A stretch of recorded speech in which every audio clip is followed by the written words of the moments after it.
Olá, eu sou Thaís Rocha e esse é o Papo de Veterinária, o único canal do YouTube que traz para você as diferentes áreas da medicina veterinária pela ótica de quem trabalha nelas.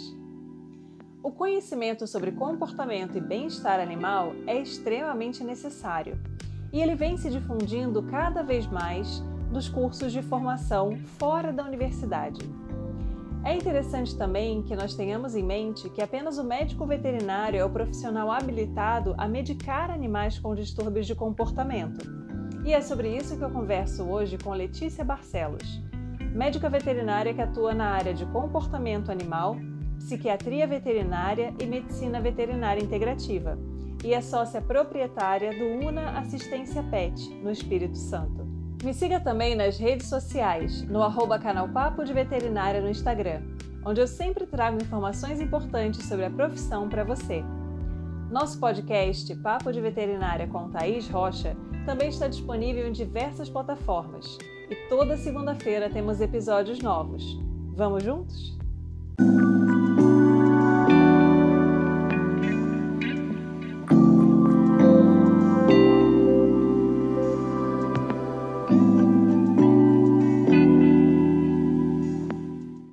Olá, seja muito bem-vindo ao Papo de Veterinária. É um grande prazer ter você aqui com a gente hoje. Letícia Barcelos é médica veterinária formada pela UBRA de Canoas, fez psiquiatria veterinária e aromaterapia pelo Cortex, é pós-graduanda em medicina veterinária integrativa e membro da Comissão de Bem-Estar Animal do CRMV do Espírito Santo e é sócia proprietária da UNA Assistência Pet. Então, seja muito bem-vinda, Letícia. Obrigada pelo convite. Letícia, eu queria começar te perguntando sobre o início na medicina veterinária. O que te fez escolher esse curso? Nossa, eu às vezes até brinco assim, às vezes acho que eu falo que eu culpo o Animal Planet, né? Porque assim, até eu tentar pensar assim, por que eu fiz veterinária? Eu não era aquela que nem as pessoas que têm aquele desejo desde criança, sabe? Sempre quis ser. Eu não sei, assim, eu sempre gostei de animais, tanto que eu fiz, antes de entrar para veterinária, eu fiz um semestre de biologia. Mas na época eu falei assim, não, eu não quero lidar com planta. Eu lembro assim, naquela, bem assim, recém-saída do colégio, 18 anos, eu falei, não, gente, Deus me livre, tem que estudar inseto. Eu não gosto de estudar inseto. Aí eu fui para veterinária, porque eu queria uma área médica, que eu gostava disso, eu assistia muito Plantão Médico na época, mas a ideia de tratar humanos, eu não tinha estômago. E acabei, assim, nessa de saindo da biologia para veterinária. É bem interessante essa sua fala, porque a maioria das pessoas que a gente conversa sonhavam em ser veterinários desde criancinha, né? E aí acabaram persistindo, né? Assim como aquele que quer ser astronauta geralmente muda de ideia, o que quer ser bombeiro às vezes muda de ideia. Alguns veterinários persistem e aí acabam entrando no curso. Mas eu tenho me deparado com alguns convidados que estão vindo com esse histórico, né? Não sonhava desde sempre em ser médico veterinário. Eu fiz até um semestre de direito. Uhum. Eu fiz direito antes, assim, porque eu pensando, meu pai é advogado, minha irmã é advogada, minhas duas irmãs são advogadas, tipo, a família de advogados. E eu disse, não, vou tentar, né? Já estava pensando, o caminho já está trilhado, né? Nossa, eu tive, assim, quando eu pensei, eu no meio da aula, eu vendo o quê? Eu vou ter que ficar 5 anos dentro de uma sala só ouvindo gente falar, não, eu quero prática, eu quero campo. Aí eu peguei e saí do direito para ver assim, por isso que eu falo assim, até me perguntam por que você fez veterinário, eu falei, cara, boa pergunta. E é porque é aquela questão, né? A gente escolhe a carreira muito jovem, né? Sem experiência de nada na vida, praticamente. Então, quando a gente tem alguém na família que já tem uma carreira estabelecida em alguma área, às vezes a gente já tem uma percepção de como é aquilo ali, e às vezes a gente vai para o totalmente abstrato, né? Eu também, quando resolvi fazer medicina veterinária, não tinha ninguém na família que fosse da área. Então, foi aquela coisa assim, vamos desbravar o desconhecido, né? Exatamente, que nem eu. Meu tio-avô era veterinário, mas assim, eu tive pouquíssimo contato com ele, que era bem mais velho, no Rio, então assim, também não posso dizer, talvez no sangue corria a questão de bicho, porque minha avó ama bicho, esse meu tio-avô, mas assim, não sabia nem como é que era o dia a dia de um veterinário. E aí, entrando no curso, qual foi a área que você se encantou de primeira, assim, que te chamou a atenção? Falou, bom, já que não tinha aquele sonho de criança, eu vou tratar, sei lá, de serpentes, né? Eu vou tratar de águia careca, eu vou tratar de elefante, né? Que às vezes é o que fica no imaginário infantil. Qual foi a primeira área que te encantou? Animais silvestres. Tanto que tanto que eu falo, eu assistia muito Animal Planet. Eu assistia muito, eu gostava muito. E eu fiz a minha faculdade praticamente toda baseada achando que eu ia trabalhar com animais silvestres. Eu fiz parte de estágio em clínica de pequenos, que eu sempre amei cachorro. Gato eu nunca tive, minha família nunca teve gato. Eu, hoje em dia, sou alucinada para ter um gato, ainda terei um gato. Mas minha família não tinha. Mas eu tinha essa coisa, fiz estágio, porque era o que aparecia no início da faculdade, com clínica de pequenos, né? Eu sempre gostava da questão de mão na massa, né? Por isso que eu saí do direito, né? Que eu falei, eu queria colocar a mão.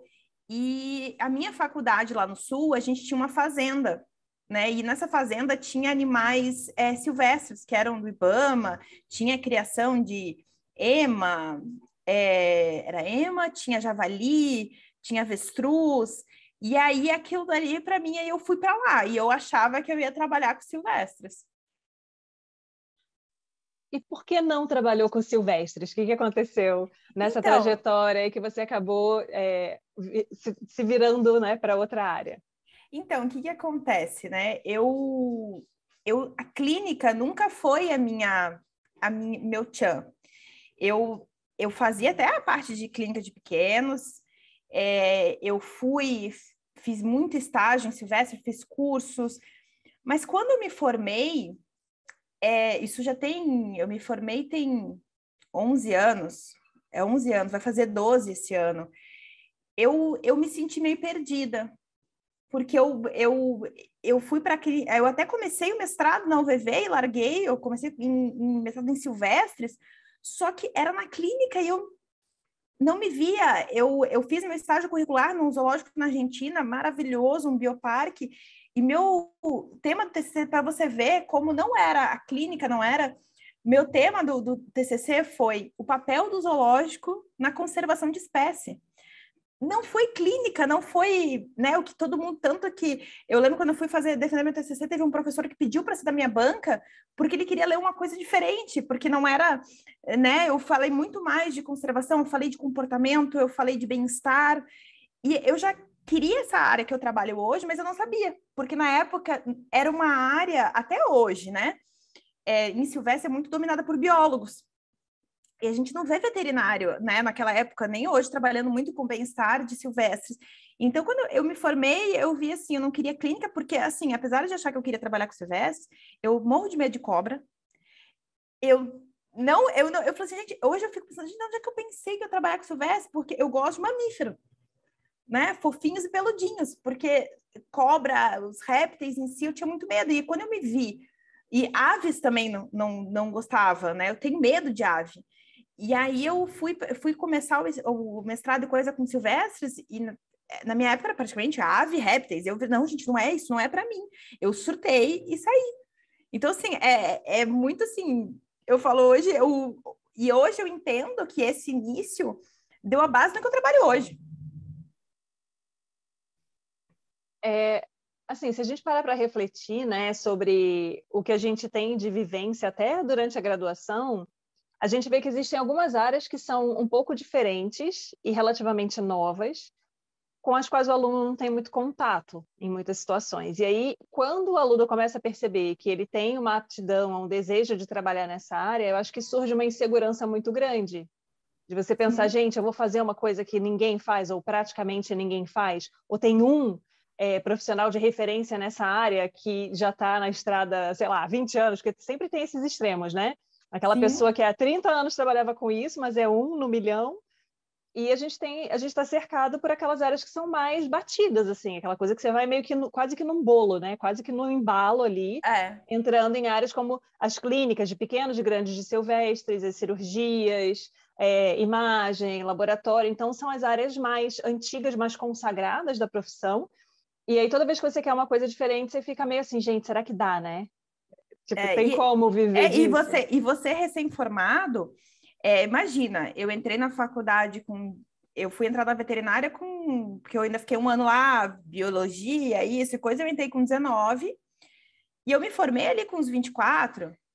Então, assim, hoje, e eu saí para o mercado, você tá crua, você tá aí, oh, meu Deus, o que que eu quero? E eu vim, o estágio, o zoológico que eu fiz, né, o bioparque que eu fiz, o meu estágio, ele era surreal, um zoológico particular na Argentina, eram 5 veterinários trabalhando junto, era fora da realidade brasileira. E aí, quando eu cheguei aqui, eu falei, tá, acampo não é, porque eu não gosto nem de acampar. Eu falei, não é o zoológico aqui no Brasil. Aí você começa a ver quantos zoológicos tem, quantos veterinários tem zoológico. Então, é uma área desse tamanho. Há 12 anos atrás, você falar que você trabalhar com silvestres, hoje em dia já é um pouco assim, você fala naquela época que você ia trabalhar com silvestre, o pessoal já, nossa, coitada, vai morrer de fome, né? 12 anos atrás. E eu acabei indo para a clínica de pequenos. E porque eu gosto também, né? E só que a gente às vezes também coloca esse tabu também, né? Se você trabalha com uma coisa, se você estuda com isso, você não pode aquilo, né? Exatamente. E acaba sendo complicado isso, né? Porque a pessoa fica realmente, às vezes, sem ter aquela... Não uma falta de desejo, assim, de inovar e fazer um negócio completamente diferente, mas uma insegurança de Até repente, porque tentar uma coisa você não tem nem quem diferente. Você se não tem espelhar, às vezes. referência, né? Você não tem o professor que nem assim. O que a gente vê de comportamento na faculdade veterinária? Não Nada. vê, não vê. Né? A gente não vê praticamente nada. Hoje, atualmente, tem algumas faculdades já no Brasil que estão colocando matéria de etologia. Na Europa, isso já é bem mais, assim, eu acho que quase toda faculdade de veterinária na Europa tem. Mas aqui no Brasil, a gente não tem, eu não tive nada. É que nem nutrição também. Nutrição que se vê na faculdade é parte de grandes. De pequeno se vê praticamente nada. Eu vejo a minha área agora, o que meus colegas nutrólogos estavam vendo há um tempo atrás. E parecia que eles estavam falando grego com as pessoas, porque, não, o que você entende de nutrição é muito pouco, porque a gente acaba a nossa faculdade de veterinária, a gente tem que estudar quantas espécies? Olha tudo que a gente tem que estudar em 5 anos. Você falou sobre a questão da etologia, né? Eu sou um pouco mais velha que você, eu me formei já há mais algum tempo. A gente, às vezes, até tinha esse tipo de disciplina na grade, mas sempre era optativa. Nunca era uma disciplina obrigatória, que fazia parte da composição do seu currículo. E aí, às vezes, a pessoa tinha interesse, eu tinha interesse nessa área também. Eu falei, que bacana, né? Entender um pouco mais sobre o comportamento das espécies e tal. Mas aí, na época, não tinha professor para ministrar a disciplina, por exemplo. Ou então não fechava a turma, né? Também, né? Aí não fecha a turma. Quando tem professor, não fecha a turma. Exatamente. E aí, como é que você fez esse seu direcionamento, né? Você foi, então, para a clínica de pequeno, você viu que o mestrado com selvagens não era a sua praia. Como é que você organizou aí esse emocional, né? Nesse momento de tipo, meu Deus, o que eu gosto meio que não tá muito, né, acontecendo, assim. Foi complicado. Eu falo assim, tanto que quando eu vejo o recém-formado que não sabe, eu falei, tá tudo bem, tá normal. É lindo quem sai da faculdade já lá sabendo. Eu tive vários colegas que já sabiam, era clínica de pequenos, foram fazer residência, mas não acontece com todo mundo, né? Eu trabalhei com clínica de pequenos, eu fui para a área comercial, eu fui vender, fui ser promotora, eu gostava muito de ser promotora, porque eu gosto muito de passar conhecimento, então eu tinha essa oportunidade, porque é você instruir desde do cara do balcão, né, o balconista, aí você vai conversar com o veterinário, então você tem que entender linguagem, porque não adianta você, o termo técnico com veterinário, com balconista, você vai ter que falar. Eu me amarrava pra caramba, fui promotora por um tempo, eu tive meu pet shop, então, e aí do meu pet shop eu já vi que eu tive a minha pegada. Por que eu montei meu pet shop? Eu vim do sul para cá. E eu, na época, eu cheguei aqui, eu não achava um lugar que dava banho no meu labrador do jeito que eu gostava. Em questão de cuidado, eu falei, meu labrador é idoso, não vou colocar numa gaiola, tá voltando molhado. Eu falei, gente, é um animal idoso, ele precisa de um cuidado diferente. Aí eu fui e montei. Eu consegui, minha mãe recebeu um dinheiro, a gente achou um ponto e montou o meu banho-tosa. E eu era conhecida como banho-tosa da chata. Eu era aquela que é horário marcado, não tem essa, não tem gaiola, o cachorro tem isso, o cachorro não deixou fazer, eu aprendi a tosar nesse meio tempo, eu dava banho, o cachorro não deixou tosar, tá rosnando, então pare. E isso que eu não tinha o conhecimento que eu tenho hoje de comportamento, mas eu já era assim, o cachorro não deixou, mas o cliente quer colocar jeito, eu falei, não vou fazer. Eu era bati de frente com o cliente, não vou fazer, isso aí vai estressar ele. E aí eu fui. Aí meu marido, morei em Recife ainda. Meu marido foi transferido para Recife, eu estava com meu filho com recém-nascido, vendi pet e fui para lá. Lá eu trabalhei também em clínica, trabalhei em área comercial também lá em Recife, porque eu era lá, eu era conhecida como a veterinária mimimi nos lugares que eu trabalhei. Era muito engraçado isso. Eu trabalhei em clínica 24 horas, eu era mimizenta. Eu era a chata que não chegava no plantão, ficava mandando o estagiário higienizar o paciente. Vou mandar, o paciente está internado, ele precisa andar, um filhote, imagina um filhote, mas ele está com parvo, mas a internação de parvo, coloca ele para andar na parvo, ele precisa esticar as pernas, ele precisa de bem-estar. Eu já tinha isso, eu já estava ali no coisa, e eu fui trabalhando, né? E até hoje eu agradeço muito isso por tudo que eu passei, que eu acho que nada é em vão, né? Molda o que a gente é agora, o que eu sou agora, porque eu conheci a área comercial, eu conheço o lado comercial, eu conheço o lado do veterinário, e para trabalhar com comportamento, a gente tem que saber muito bem clínica. Então, esses 10 anos aí que eu fiquei trabalhando como clínica geral, e ali, porque mesmo na área comercial, você está ali dentro, né? Eu estudava muito, eu vou fazer treinamento, eu vou ter que ir atrás. Me molda no que eu hoje for para o comportamento, que para o comportamento, se você não entender a clínica geral, esquece. E aí é interessante porque o comportamento, a gente vê que é uma área que muitos veterinários estão direcionando, né? Para pequenos animais, eu acho que tem essa demanda muito grande a partir do momento que a gente começa com essas constituições de família multiespécie, né? Meu cão, meu gato é meu filho, e aí você quer que o animal tenha um comportamento, muitas vezes, compatível com a espécie, porém que não seja inconveniente para o seu dia a dia, e aí você começa a precisar de uma assistência para ter um direcionamento com relação a isso. O que eu posso esperar que meu animal faça, né, que está dentro do comportamento normal para aquela espécie, e dentro até, às vezes, de uma necessidade para aquele animal viver com qualidade, e o que é que dá para adaptar, né? Eu tenho um apartamento muito pequeno, eu não posso ter um bicho de estimação, como é que a gente pode, né, equilibrar essas questões?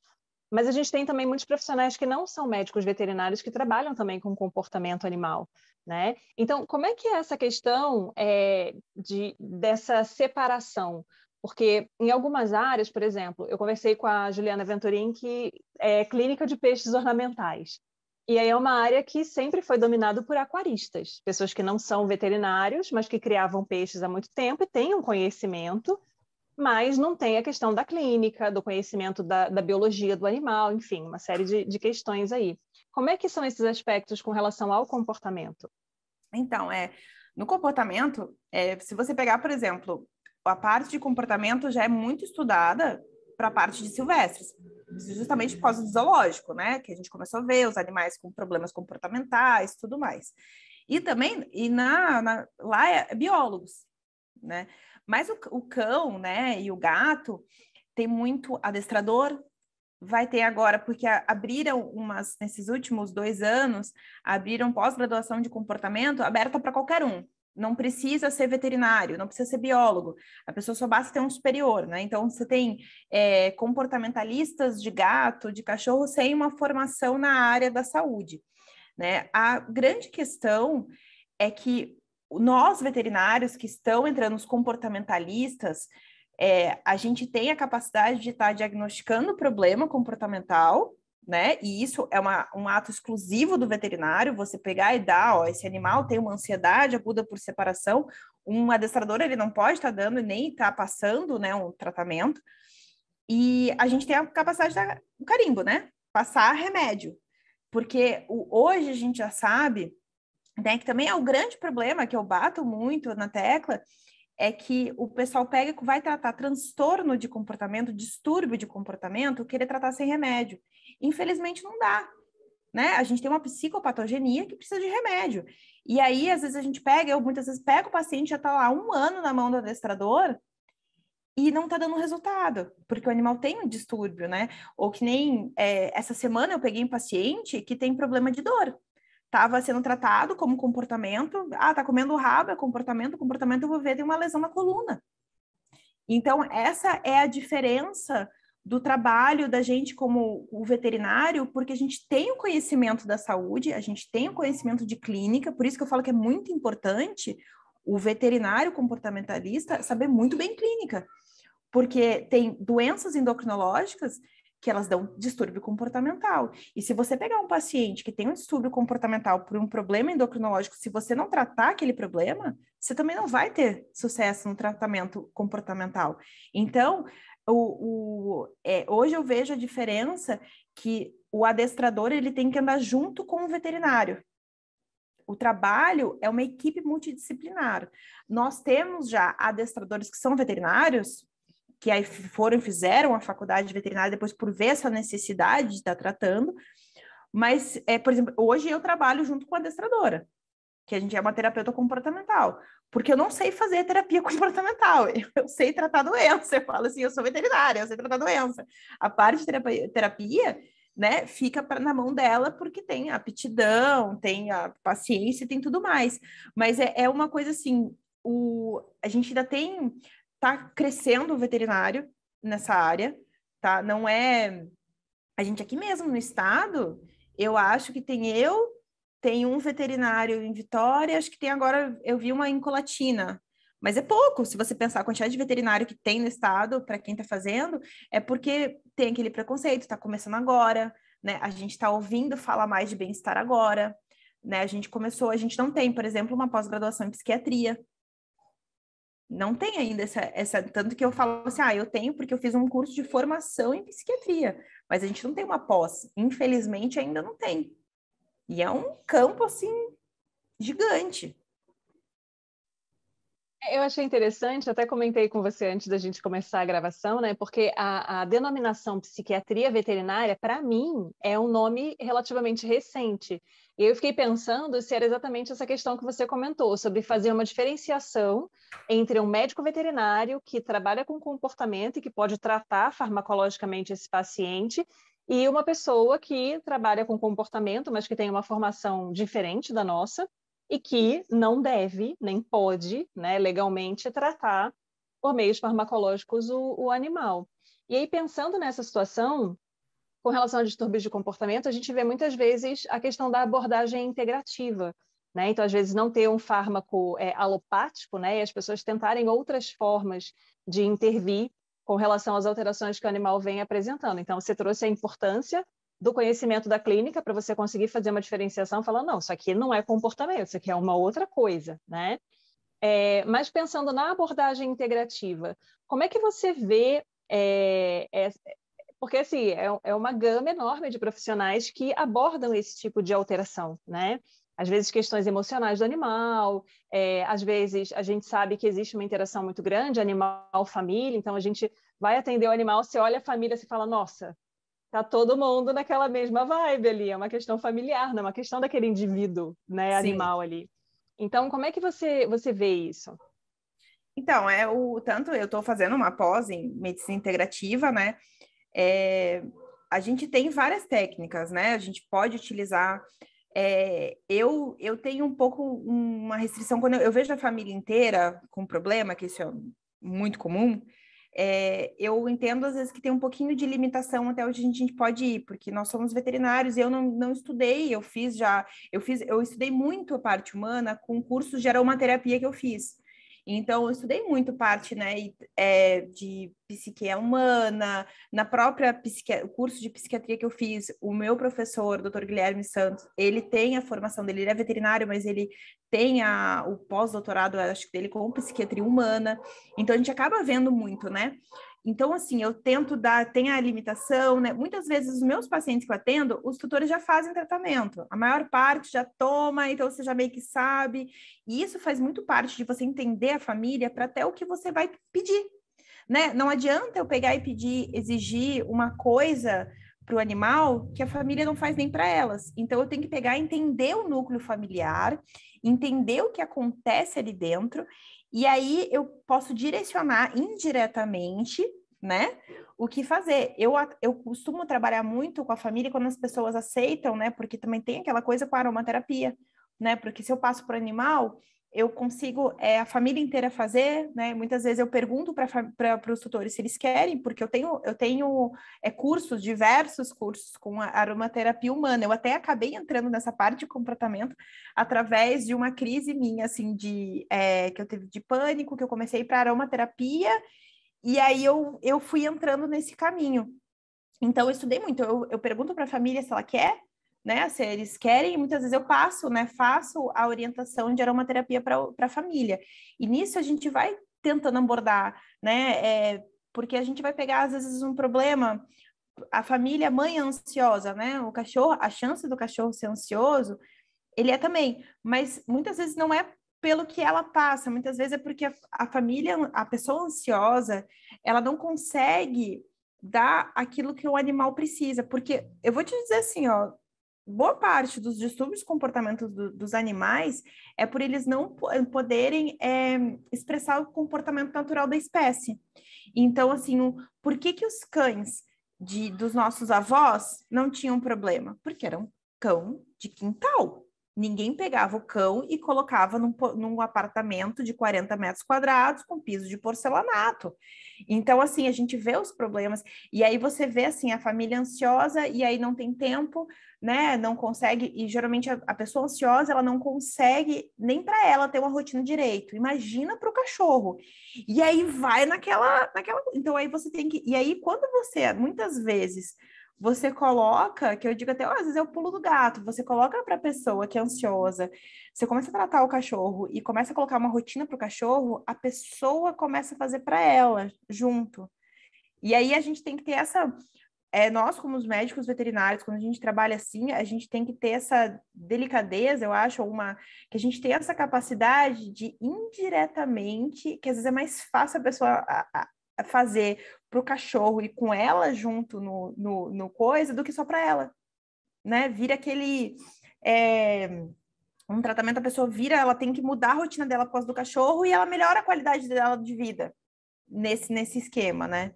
Então, assim, dá para, assim, ó, integrativa é um mundo, assim, maravilhoso. A gente tem como a parte de comportamento, assim, nossa, a gente vai em fitoterápicos, a gente usa alopatia, eu uso, sim, psicofármacos controlados, mas a gente tem, assim, a fitoterapia, a gente tem aroma, a gente vai ter acupuntura, a gente tem, olha, é uma área, até a própria conversa, eu vou te dizer que, às vezes, só do acolhimento que o tutor tem em você sentar 1 hora, 2 horas, minha consulta demora 2 horas. Você fica 2 horas com a pessoa conversando, você vê que a pessoa se sente bem por ela, porque ela foi ouvida.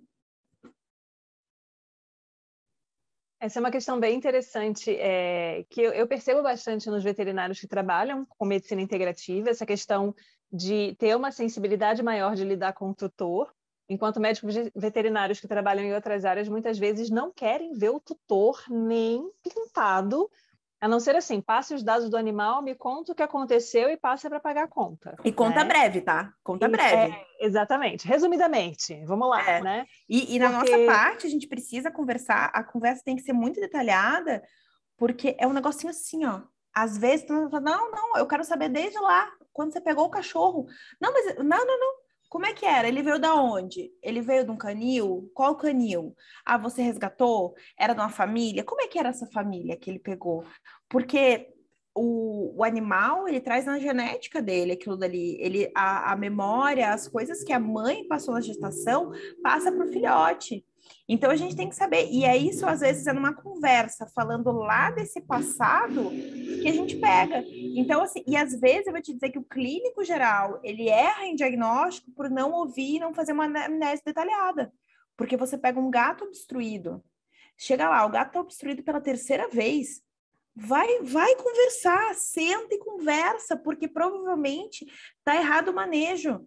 E aí você vai desobstruir ele de novo, e se você não conversar e instruir o tutor direito, ele vai voltar de novo, e de novo, até daqui a pouco perder, você vai lá ter que fazer uma penectomia, fazer coisa, porque não aguenta mais ser, né? E se você tivesse na primeira consulta perguntado quantas caixas de areia tem, aonde está localizada a caixa de areia, ele tem paz para fazer xixi? Isso parece besteira, mas eu atendi um gato que a caixa de areia ficava no corredor. Eu falei assim, não tem como. Eu falei assim, um gato tava fazendo xixi, passa alguém. Eu falei assim, ele tem paz, ele tem privacidade. Se você pega, se o veterinário na primeira consulta, talvez o gato não obstruísse nem a segunda vez. Então, assim, a gente está falando do veterinário, mas o médico humano também tá assim, né? Você entra lá, em 2 segundos, ele nem olha para tua cara e te passa já. E às vezes, uma conversa, ele iria fechar o teu diagnóstico. Exatamente. E a gente percebe um pouco de uma diferença de característica pessoal, né, das pessoas que se direcionam para determinadas áreas. Então, assim, o que que você percebe em você de características assim que você acredita que reforçaram essa tendência a você se direcionar para essa área em que você tem uma interação maior com o tutor, um cuidado maior em ouvir essa história, em acolher essa pessoa que traz o animal para você, né? Porque a gente sabe que as pessoas têm características diferentes. Eu percebo Sim. que muitas vezes a característica da pessoa, que é uma coisa que o estudante tem dificuldade em identificar, porque as pessoas não se conhecem, né? As pessoas não sabem, eu sou bom em quê? Eu gosto do quê e eu não gosto do quê? As pessoas têm uma dificuldade imensa em nomear esse tipo de situação. E aí a gente percebe que para algumas áreas a gente tem profissionais com uma característica muito específica, né? Então, quais são as suas características que você percebe que talvez um estudante que se veja ali naquela mesma situação, talvez pense, de repente essa área aí é uma para mim? Então, eu sempre gostei de ajudar. Eu sempre fui isso desde pequena. Eu sempre fui aquela preocupada com os outros. Eu sempre tive um jeito meio explosivo, mas eu era aquela que era quando via alguém novo na escola, a direção me chamava, ó, chegou o fulaninho, você pode apresentar a escola para ele? Eu sempre tive isso, né? Então, tanto que teve uma época que eu achava que eu queria fazer relações públicas. Eu sempre achei, uma época eu queria ser dentista. Eu sempre parecia assim, sempre eu quis estar envolvida com pessoas, eu sempre gostei de organizar evento. Na faculdade, eu fazia parte do centro acadêmico, então eu sempre tive isso de me preocupar com os outros, de querer agradar, de querer sentir, eu fazer alguma coisa para alguém e a pessoa olhar para mim e me agradecer, aquilo assim sempre eu ganhava o dia. Né? Teve uma época que eu quis largar a veterinária, eu passei um ano trabalhando com computação. E eu falei, gente, que coisa horrível. Você ficar na frente. Hoje, meu marido, ele trabalha com TI, eu fico escutando ele fazendo reunião de home office. Meu Deus, que eu trabalho entediante, fica no computador. Tipo assim, não tem. Para mim, parece que falta a troca, né? Eu gosto de ter troca, seja com animais, seja com pessoas. Eu sempre gostei dessa parte de saber que não é só curar, não é só ali que termina, né? Não é fechou a porta. O pessoal fala muito, abanou o rabo, eu tô feliz se o cachorro ficou feliz. Tá, mas como é que foi a experiência dele comigo? Né? Eu tive essa questão, até sempre todos os locais que eu trabalhei, o pessoal falava assim que os tutores saem falando de mim porque eu quero agradar, eu vou fazer, quero servir um café. E isso é uma parte de quem trabalha na minha área, né, comportamento, a gente tem que ter, porque o cachorro não fala, né? E, na verdade, ele até fala, né? O corpo dele, quem entende linguagem corporal, que eu estudo muito, ele tá ali mostrando. Só que ele não consegue o passado que passou, eu preciso entender. E hoje eu vejo o acolhimento, né? Eu tenho, assim, eu até brinco, penso, não, é normal o tutor chorar na minha consulta, é normal, eu já deixo lencinho. E eu me sinto bem em ajudar. Então, assim, que nem você falou, as pessoas têm características diferentes, e eu falo, graças a Deus, porque com essa minha empatia gigante, eu sou uma pessoa muito empática, eu entro em pânico em emergência, porque eu quero chorar junto com o tutor, eu vou querer abraçar a coisa, eu fico sem. Então, eu falei que bom que tem pessoas, né, que eu falo assim, que são imediatistas, que estão ali para trabalhar, para pegar o animal, uma emergência, e tem que ter as pessoas tipo Letícia para depois estar ali abraçando a pessoa e consolando. E isso é uma característica, a pessoa tem que, se a pessoa quer, a gente vê muito isso, tá? Na parte de comportamento, adestradores, que não têm essa empatia. Vão lá, eu quero só trabalhar com animal, eu quero só isso. E eu falo assim, essas pessoas, infelizmente, elas estão ficando para trás. Porque a característica maior que a gente vai estar, até porque o animal, ele não é mais o cachorro de quintal, como você falou, ele faz parte da família. Então, se você quer trabalhar com a parte de comportamento e você não se vê atendendo a família inteira, não é a melhor característica. É interessante porque com o canal eu já tive assim alunos de outras instituições, pessoas que às vezes eu nem conhecia, que me procuraram assim: "Ah, professora, eu tenho tais, tais e tais características. Que área você acha que seria boa para mim?" Eu falei: "Olha que percepção bacana. A pessoa já está preocupada, né, em tentar encaixar ali porque existe isso. Eu tenho essa mesma percepção que você." Eu falei: "Gente, eu jamais poderia trabalhar com emergência, porque eu não sou uma pessoa que consegue agir bem naquele tipo de pressão, naquele tipo de situação."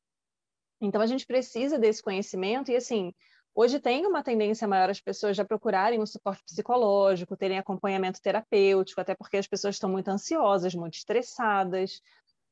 Mas, na minha época, a pessoa que ia no psicólogo tinha algum problema. Todo mundo olhava e falava, deve ser meio maluco, deve estar meio transtornado. Então, o próprio olhar para a saúde mental, ele vem mudando. E a gente Sim, sabe que essa interação entre o lidar com o tutor, né? Querendo excluir né? Assim, querendo lidar apenas com o animal, excluindo o tutor, é impossível. Porque a não partir do tem momento que como. você exclui o lidar com o ser humano, você é o quê?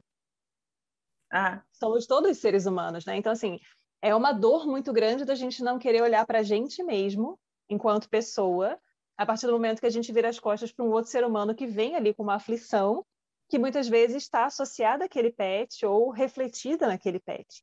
Então, sim. é bem interessante que eu percebo isso, assim, que os veterinários que trabalham nessas áreas de medicina integrativa, abordagens mais holísticas, já têm essa empatia que você comentou, essa questão do acolhimento, de perceber que, às vezes, a pessoa chega ali num estado de nervos, né, ou num estresse, enfim, por questões diversas, mas que, às vezes, a pessoa só precisa ser ouvida, só precisa de um acolhimento, né? E ter essa visão Exatamente. até comercial também, que você comentou, né? Você chega num lugar para ser atendido, o ambiente é feio, é esquisito, né? Não tem uma florzinha, não tem um café, não tem uma água, você não se sente bem ali, você não vai querer voltar, E a gente né? pega assim, é tudo questão de a memória, a gente tem a memória olfativa, né? As experiências, a gente fala muito isso de reforço positivo, né? A gente fala com animais, a gente faz isso com criança o tempo inteiro, né? Você vai lá, ó, você vai hoje no médico, você ganha um sorvete depois. E as pessoas, elas precisam ter uma experiência boa, né? Com tudo. Até o veterinário, que se você quer, você pode ver, você quer vender uma coisa, se a experiência for ruim, dificilmente a pessoa vai ficar, né? Então, a gente tem que abrir mais a mente para isso, né? A questão de comportamento, a gente fala, é uma coisa que deveria estar na grade de toda a faculdade, deveria ser no final, junto com clínica, porque os comportamentos, né? A gente vai entender, a gente precisaria ter questão até como lidar com o tutor, se a gente na faculdade tivesse alguma coisa que nos moldasse, nos preparasse, a gente talvez quando se formasse não ia ficar tão apavorada com o mercado, porque às vezes a gente não sabe. Eu me lembro recém-formada, eu com cara de criança, que eu falo assim, eu tenho até hoje, eu tenho a cara de, assim, eu falo, não, gente, eu tô com quase 40, eu tô com 30, vou fazer 37 semana que vem.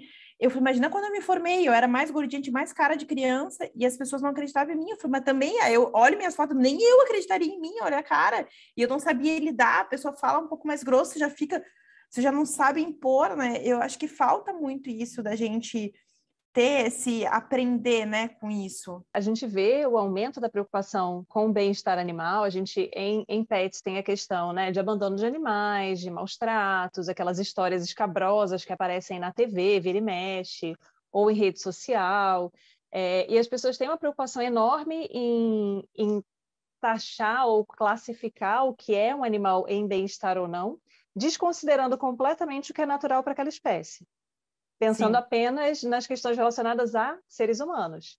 Então, Se eu coloco um gato em um ambiente super pequeno, super apertado, com a caixa de areia no corredor, com um bebedouro de água parada, só dou ração seca para esse animal a vida inteira, mas ele dorme na cama comigo, é claro que ele vive bem.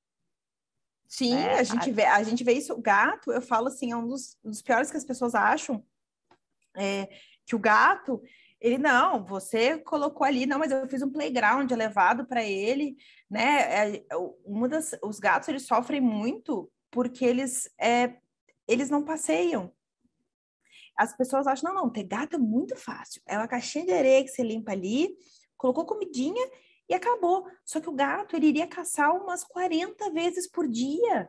Ele ia ter, eu falei assim, todo animal precisa estar em contato com um ambiente em constante mudança, né? A gente pode ver o que a gente sofreu na pandemia.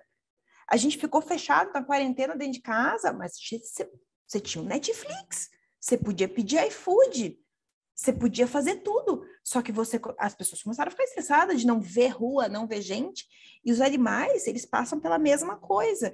Então, os gatos, não, eu não estou aqui defendendo a caminhadinha na rua desenfreada do gato sozinho, mas hoje em dia, nós, comportamentalistas, a gente já defende o passeio do gato, desde filhote, ser acostumado com a coleira para passear, porque a gente está vendo grande problema de doença para os gatos. Os gatos estão aí, gente, gato jovem tendo cistite direto, tendo um monte de problema, e aí você vai ver, ele tem uma vida que a gente fala assim, é uma vida que não vale a pena ser vivida, né? É o animal, que vida que ele leva, né? Eu falo assim, esses dias eu vi uma matéria, não, uma casa pet friendly, uma casa, aí quando eu fui ver a pessoa dando dicas, assim, um piso para o cachorro não arranhar. Eu falei, gente, um sofá. Eu falei assim, isso não é pet friendly, isso é uma casa à prova de animais, né? A gente a gente colocou no apartamento, que nem você falou assim, não, o apartamento minúsculo e tal, mas ele dorme. Não, mas é óbvio que ele tá bem, ele tem comida, melhor ração, ele tem isso, né? E tal, mas a gente tá baseado o bem-estar dele no nosso bem-estar. Exato. E aí, Letícia, o que você sugere assim, para os alunos que já gostam dessa área, que já têm interesse, a gente percebendo que para a grande maioria dos cursos de veterinária é preciso procurar uma formação por fora, porque outra questão que eu converso às vezes, assim, eu concordo que tem muita coisa que a gente deveria ver na faculdade que seria muito bom para a nossa formação profissional, mas, ao mesmo tempo, a quantidade de conhecimento é tão vasta que a gente vai ficar 15 anos fazendo a faculdade, ainda assim não ia aprender tudo o que precisa aprender para ser um bom profissional. Assim, a gente aprende muito na prática, né? E dependendo do direcionamento que a gente faz depois que se forma. Mas o que você tem para sugerir para as pessoas que têm afinidade por essa área, que gostariam de entender um pouco mais sobre esse assunto, ou talvez até atuar? Cursos, estudar, não tem como, tem que ir para fora, vai ter que fazer cursos, fazer curso de bem-estar. Eu falo assim, eu até hoje, teve um curso agora aí de bem-estar em silvestres, eu fui fazer, mas você não trabalha mais com silvestre, gente, mas é conhecimento, né? As pessoas acham que tem que ficar muito, não, mas eu quero trabalhar com cirurgias, tem que entender de comportamento, né? Os veterinários, eles precisavam, assim, todos precisavam fazer, porque, assim, principalmente quem vai trabalhar com clínica, até cirurgia, porque uma coisa que eu vejo, assim, ó, um veterinário ortopedista indicando piscina para o cachorro. Ah, não, faz piscina que vai ser bom. Só que o cachorro não é natural nadar. E aí nem todos os cães gostam. Aí você vê lá o tutor forçando o animal a ir para a piscina porque o ortopedista mandou. Só que o comportamento, entendeu? Ele não está entendendo o comportamento. Então a gente tem que entender a base. Então, assim, e como as faculdades não vão dar, tem que fazer curso. Vai ter que fazer curso faça um de adestramento, faz de comportamento, né? Até um dos meus desejos, assim, um dos meus anseios, quando eu montei a empresa com a adestradora, foi fornecer esse tipo de serviço, porque eu busquei por fora, eu fiz curso, eu fui atrás, e eu já tenho uma base de estudo nisso desde lá, do meu estágio, porque eu venho estudando por conta, bem-estar, porque eu me interessava, então eu fazia um curso, eu fiz vários cursos, quando eu era estudante, eu fiz cursos na biologia, né? Não tinha noção que eu iria cair nesse mundo hoje. Hoje eu tenho livros que eu falei, gente, eu usei no meu trabalho de conclusão, um livro de enriquecimento ambiental, né? Eu estudei tudo na biologia. Eu fui indo atrás, né? Então, assim, não esperar, não, mas esse curso não é para veterinário. Tá, mas você quer aprender o que ele está ali fazendo? Então, vai atrás. Não, isso em qualquer área, né? Não vai bater na tua porta e vem, toma aqui. Às vezes o estudante espera que a gente pegue na mão dele e caminhe. E isso não tem como. Por exemplo, às vezes o pessoal me pede estágio. Eu falo assim, eu não tenho como, é difícil ter estagiário comigo, porque eu preciso do ambiente, muitas vezes a família, né, vai confidenciar algumas coisas, então pode não ficar confortável ter muita gente, porque às vezes, né, na sala, meu atendimento, quando eu vou fazer, eu tenho que estar com o menor número de pessoas, se é um animal que é muito assustado, muita gente piora a condição, né, então, assim, é difícil dar estágio nessa área, mas tem como ir atrás, é ler livro, vai fazer curso, às vezes de adestramento, os cursos eles falam muito de comportamento, não tem muito como, vai ter que correr atrás, por conta, porque a faculdade não vai dar. Sim, e essa questão que você trouxe é bem bacana também, né? Às vezes, vou fazer um curso em animais silvestres, não trabalho com isso, mas eu quero aprender. Sim, mas às vezes nesse curso você vai ver um negócio e vai falar assim, cara, isso aqui dá para fazer para um cão, isso aqui dá para fazer para um gato, né? E essa troca entre áreas é bem bacana para quem está de olhos abertos para ver essas possibilidades também, né? Sim, por exemplo, você pega os 5, né? A gente fala, nossa, agora esqueci o nome, os 5 liberdades. 5 liberdades, elas começaram com animais de produção. Então, assim, a gente vai pegar. Se você parar para pensar, na produção você fala muito de bem-estar animal, por quê? Porque o gado, a vaca feliz, produz mais leite. Então, o produtor quer o quê? Quer uma vaca feliz dando muito mais litros de leite. Então, a gente é famosa aquelas as imagens que tem vacas escutando música clássica, com aquelas negócio grande para escovar as costas, né? Então, tá lá. Eu posso aprender, mas eu tenho pavor de produção, eu quero só cachorro gato. Sim, mas vai aprender, eles estão na frente. As pessoas de produção e silvestres, eles estão na frente de clínicas de pequeno. A gente tem tutores falando que não conseguem dar comprimido para o gato. Não, gato não dá para fazer isso. E aí, quando você vai lá e vê, um zoológico que condicionou um tigre a dar pata para coletar sangue. Então, assim, eles estão anos-luz na frente da clínica de pequenos. A gente tem que aprender com eles. Vai lá aprender. O cara de silvestres, ele foi lá e aprendeu na produção. A gente vai atrás de quem está sendo pioneiro para aprender. Tem que ir assim, você vai lá e você vai adaptar. Isso aqui, pô, a escova lá do gado é legal. Cachorro também gosta. Eu posso fazer isso? Não posso? Então vamos tentar adaptar. E é isso que a gente tem que ir fazendo. Sim, exato. E aí, Letícia, como é que é tocar um negócio, né? Porque a gente tem muitas pessoas que trabalham nessa área que acabam empreendendo, abrindo negócio, oferecendo um tipo de serviço, e aí você acaba tendo uma série de outras preocupações ali, né? De precificação, de lidar com tutor, de administrativo. Eu tenho que botar na ponta do lápis, eu tenho que saber quanto eu gasto, quanto eu ganho, se eu estou no prejuízo, se eu estou no lucro, né? Quanto tempo eu vou ter que empenhar aqui. Como é que é isso para você? Você tem uma tranquilidade assim para lidar com isso, a questão de inserção no mercado, né? Uma área relativamente nova que a gente estava conversando, de você oferecer um serviço especializado com um veterinário por trás, né? Então, como é que é?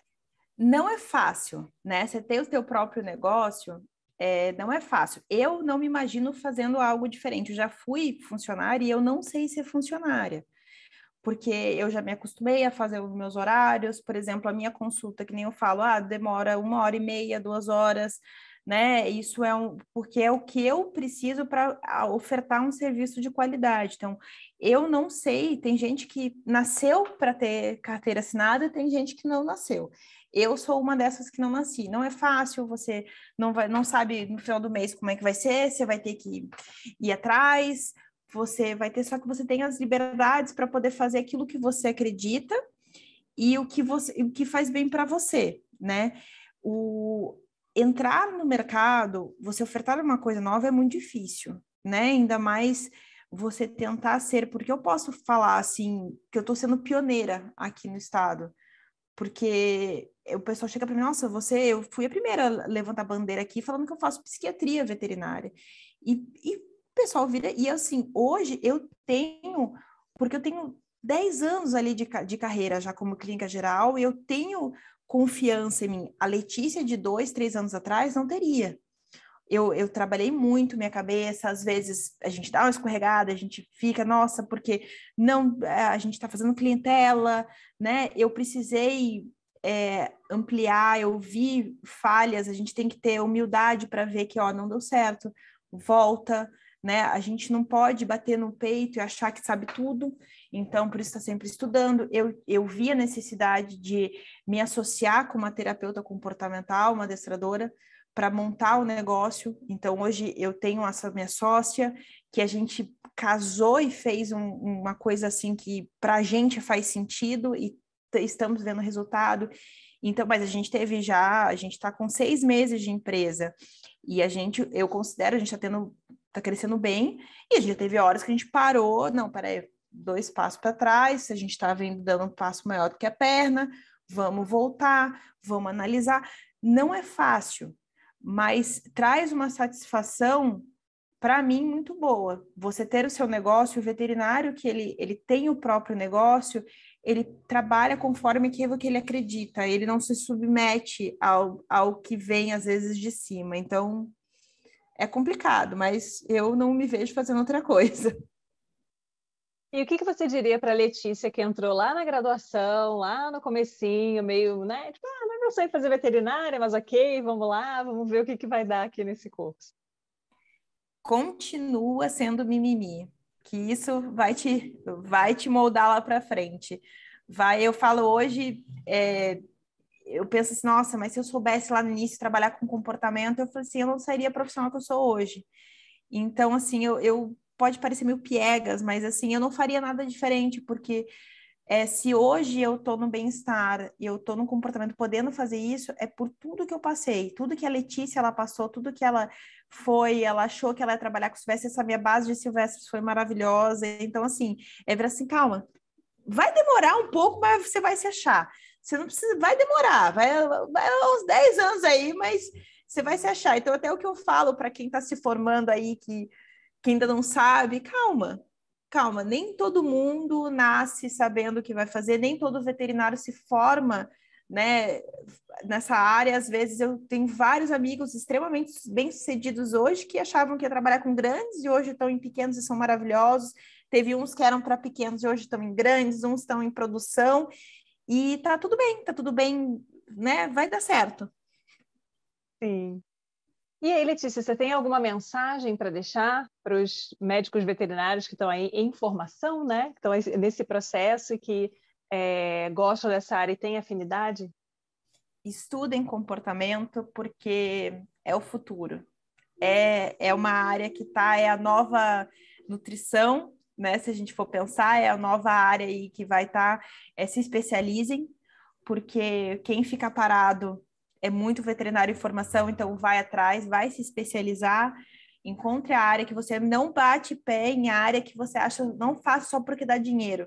Ah, não vou fazer cirurgia porque dá dinheiro, vou fazer dermato, não.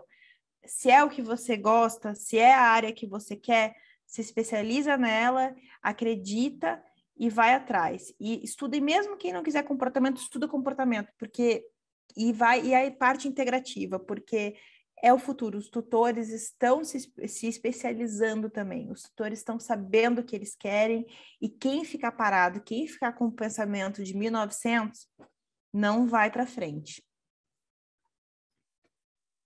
Muito obrigada, Letícia. Adorei conversar com você. Foi ótimo saber um pouquinho aí da sua história. E aí Obrigada, a gente... eu que agradeço. É sempre interessante a gente trazer áreas, né, que têm uma abordagem diferente, porque eu acho que existe muito essa demanda hoje em dia.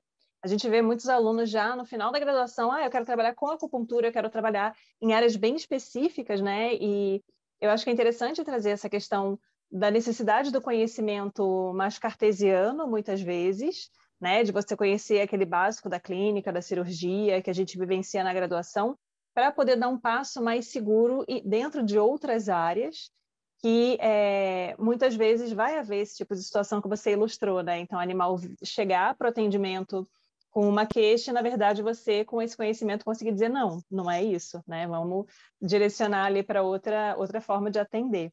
Então, muito obrigada por trazer essa informação para a gente, por dispor do seu tempo para estar aqui. Muito obrigada pelo convite. Eu adoro conversar, eu adoro levar conhecimento. Eu falo assim, sempre que eu posso, eu tô assim, o pessoal me chama, eu falei, pode chamar que eu gosto, adoro. Porque, como eu disse, para mim foi difícil eu puder ajudar uma pessoa, para mim já foi o suficiente. Então, vamos pedir também para o pessoal que está assistindo o vídeo curtir, compartilhar, se inscrever no canal, né? Espalhar aí para os amigos que gostam dessa área. E a gente está no encerramento de temporada agora. Daqui a pouquinho a gente volta com outra temporada com mais médicos veterinários falando sobre a sua área de atuação. Até lá!